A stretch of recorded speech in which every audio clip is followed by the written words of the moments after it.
What's up guys? Kumusta kayo? It's me again, Joseph Kate. So for today's video guys, let's talk about credit card finance charge or interest charges. Pag-uusapan natin guys, bakit nga ba na-charge kayo sa credit card ninyo ng finance charge and interest charges? Bakit nga ba may nagre-reflect sa credit card transaction history ninyo ng finance charge? Kasi binabayaran nyo rin talaga siya every statement date. Pag-uusapan natin guys kung pwede ba itong ma-waive. When we say waive, is a refund or ibalik. At saka pag-uusapan din natin sa vlog na ito guys, kung paano nga ba gumagana or how does interest charges or finance charges works. Paano ito maiiwasan? Pero bago yun, nais muna kitang imbitahan na mag-subscribe sa YouTube channel ko kung bago ka pa lang kasi marami pa po akong i-share ng mga tutorials, knowledge, and experience of mine in the future.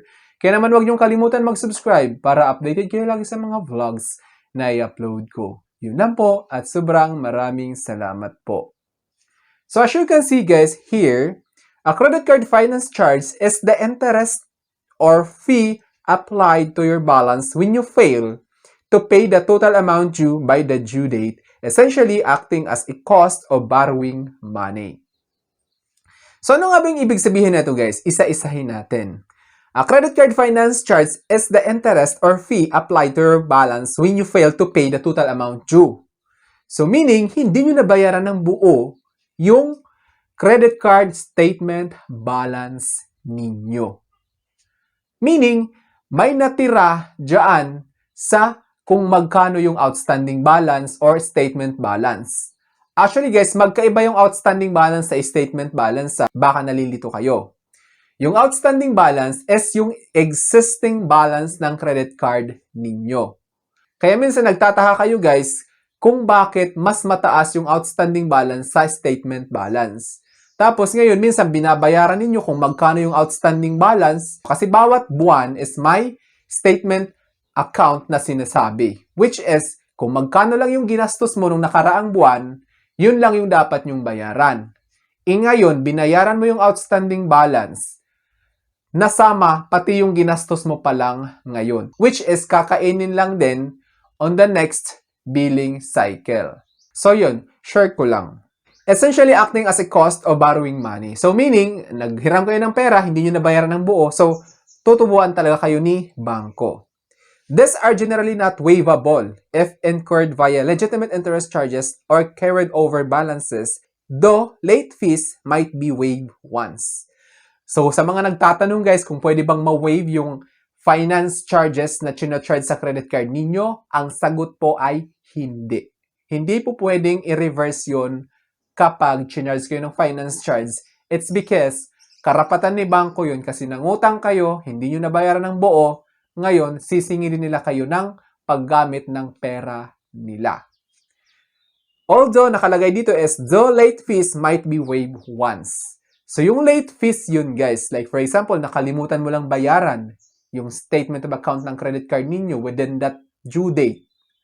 So, magkakaroon kayo ng late fees. Ngayon, sabihin mo lang sa bangko, tumawag kayo sa bank na nakalimutan nyo lang bayaran, then maaari nilang i-waive yun or i-reversed or i-refund. Key details about finance charge. So, ito yung mga iba pang details about finance charges.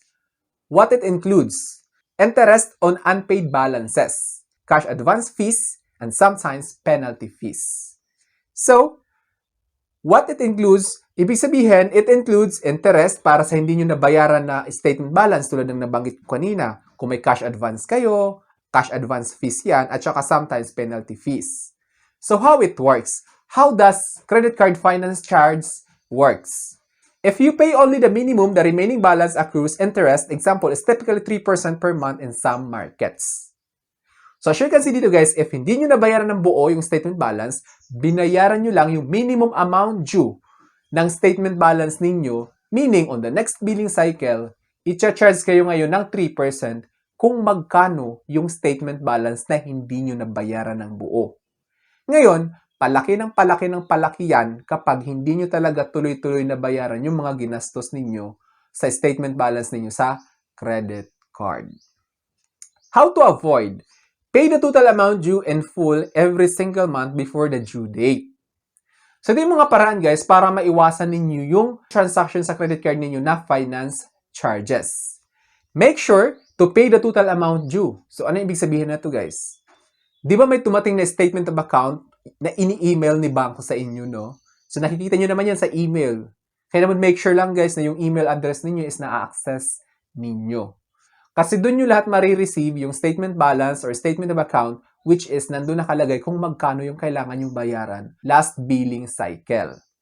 Ngayon, kailangan yung bayaran ng buo yun para hindi kayo ma-charge ng finance charge. Kasi take note lang, guys, kahit centavo lang yan yung natira, i-charge pa rin kayo kung magkano yung 3% ng kabuuang statement balance ng credit card ninyo.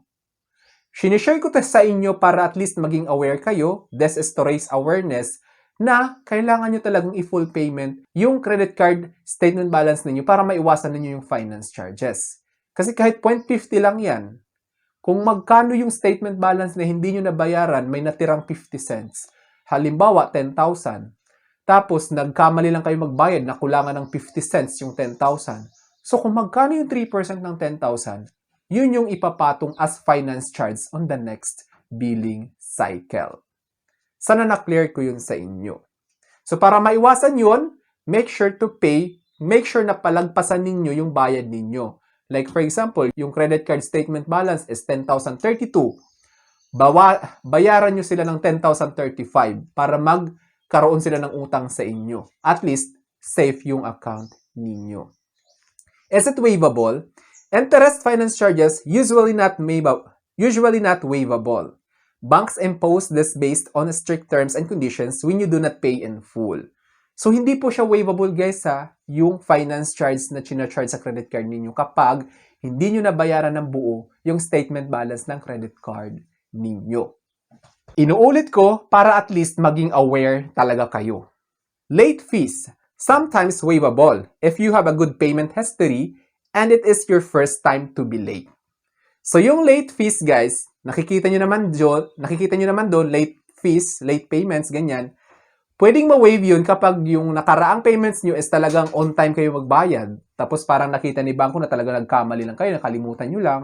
So, pwede nilang i-refund yun or i-reverse. Ngayon, once lang siya. Kasi kapag paulit-ulit, ay hindi na maganda yun. Sinasadya mo na yun. So, hindi na siya waivable yung late payment fees. Pero yung interest finance charge is hindi talaga siya waivable. To avoid these charges, pay your total balance on time to maintain zero interest status. So make sure na bayaran nyo talaga ng buo lagi yung statement balance ninyo para wala kayong interest charges or finance charges in the future. So yan lamang, guys. So sana na-clear ko yun sa inyo na kailangan talagang mabayaran yung statement balance in buo. Kahit na 50 cents lang yan, i-charge pa rin kayo kung magkano yung 3% ng statement balance ninyo. So I think that's all for now. So sana may na-share ako. Don't forget to subscribe for more videos. It's me again, Joseph Kate, that says, we don't have cash because we go for cashless transactions. Bye-bye!